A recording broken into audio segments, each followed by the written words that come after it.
In the midst of growing debate about the future structure of international rugby, a Springboks legend has entered the conversation with a proposal to World Rugby as discussions continue around aligning the Six Nations and the Rugby Championship.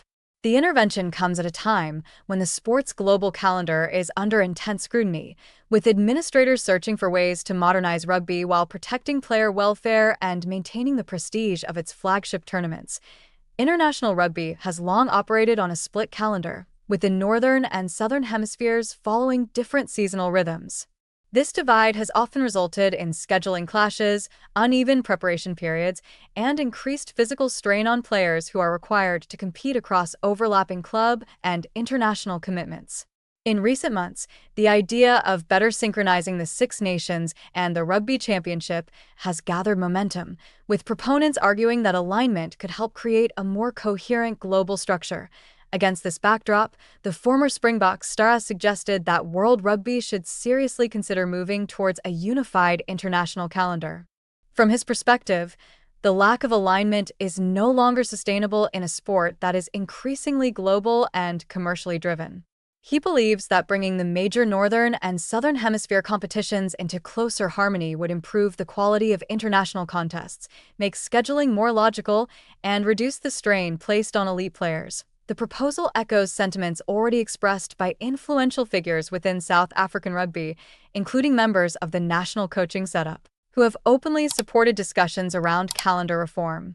For them, alignment is seen not as a threat to tradition, but as an opportunity to future-proof the game and ensure that international rugby remains competitive and commercially viable in a crowded global sports market.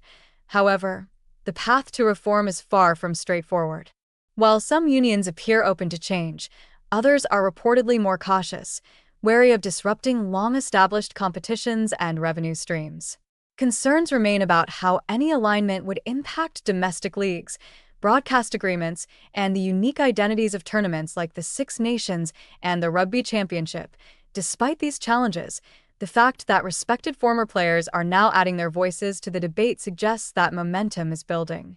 The involvement of a Springboks legend lends weight to the argument that reform should be driven not only by administrators and commercial interests, but also by those who understand the physical and mental demands placed on players at the highest level. As World Rugby continues to explore the future of its international calendar, the coming months are likely to be decisive.